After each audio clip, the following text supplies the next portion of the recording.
ये आज का परिवहन सेक्टर का हालत इतना ख़राब हो गया, आज़ादी के बाद ये पहली बार हो रहा। कारण है खुद सरकार इसको ख़राब करके ये पूरा सेक्टर को पूंजीपति के हाथ में देने के लिए निर्णय लिया। इसी के लिए ये सारा कर रहे। और 2019 में मोटर व्हीकल एक्ट को संशोधन किया, उसी लक्ष्य से वो संशोधन किया। कोरोना के समय में पूरा दुनिया में कहाँ भी नहीं हुआ, हिंदुस्तान में हुआ ये डीजल के दाम बढ़ोतरी। खुद केंद्रीय सरकार 1 लीटर डीजल के ऊपर 16 रुपये एक्साइज ड्यूटी बढ़ा किया कोरोना के काल में। और एक है वो समय में 2020 में ये क्रूड ऑयल का दाम अंतर्राष्ट्रीय मार्केट में गिर गया $20 तक। वही समय में यहाँ पर डीजल का दाम, पेट्रोल का दाम बढ़ा किया ये सरकार। ऐसा पब्लिक को लूट किया, ये परिवहन क्षेत्र को खराब कर दिया खुद सरकार। इसमें काम करने वाले मजदूरों का हालत इतना खराब है, उनको न्यूनतम वेतन नहीं, प्रोविडेंट फंड नहीं, ESI नहीं, कोई नहीं। वो थोड़ा कम कर दिया। अभी भी कितना है, 90 रुपये तक है, लगभग 90 रुपये तक है। वो 2014 में कितना था? एक क्रूड ऑयल का दाम तब $109 था। अभी कितना था? वही दाम है। तब डीजल का रेट क्या है? 57 रुपीज़ है। अभी 90 रुपये है। कम करने के बाद भी 90 रुपये तक है। हमारी संगठन का राष्ट्रीय सम्मेलन जुलाई हरियाणा हिसार में हो रहा, जुलाई 16, 17, 18। ये सारा मुद्दा हम चर्चा कर रहे।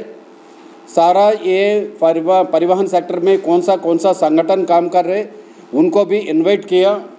वहाँ पर चर्चा करने के बाद आने वाले दिनों में ये सेक्टर को बचाने के लिए और कर्मचारियों को सुविधा के लिए हम आंदोलन की तैयारी कर रहा।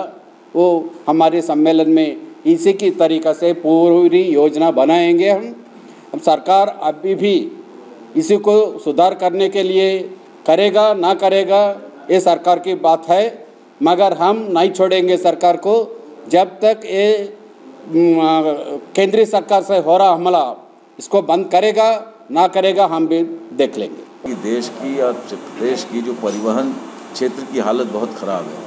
परिवहन क्षेत्र पूरी तौर पर तबाह हो रहा है। उसका सबसे बड़ा कारण है केंद्र सरकार पूरी परिवहन व्यवस्था को चंद निजी कंपनियों के हवाले करने की कोशिश कर रही है। पूरे देश में जो निजीकरण की आंधी वो चला रहे हैं, उसी का वो रोशनी में ये सब हो रहा है।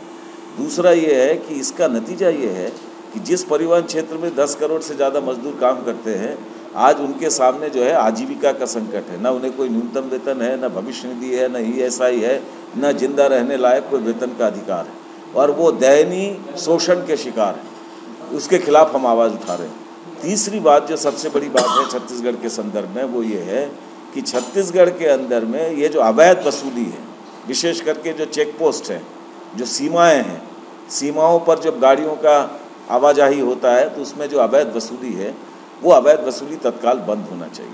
और चौथी बात है, जितने निजी परिवहन व्यवस्था है, क्योंकि परिवहन हम समझते हैं वो देश के हर हिस्से के आम नागरिक के लिए जीवन रेखा है, चाहे वो माल भाड़े का परिवहन हो या यात्री परिवहन का मसला हो, ये आम लोगों के जीवन रेखा है। और इसीलिए all India road transport workers federation CITU के नेतृत्व में पूरे देश में परिवहन क्षेत्र के ऊपर मोदी सरकार का ये जो हमला है, उसके खिलाफ पूरे देश के मजदूरों को इकट्ठा करने, एकजुट करने के काम में हम जुटे हैं। और छत्तीसगढ़ के अंदर भी इन्हीं सवालों को लेकर हम संघर्ष कर रहे हैं। और हम स्पष्ट रूप से चेतावनी दे रहे हैं, जैसा हमारे साथी ने कहा, हमारे अखिल भारतीय सम्मेलन में हम ऑपरेटर से भी, हमारे मजदूरों से भी सबको एकजुट करेंगे और देश की पूरी परिवहन व्यवस्था को डीजल पेट्रोल की कीमतों में आग लगाकर देश को महंगाई की आग में झोंक रहे हैं और देश की परिवहन व्यवस्था को समाप्त करने की मोदी सरकार की जो नीति है, उसके खिलाफ एक बड़े संग्राम और संघर्ष का हम ऐलान करेंगे।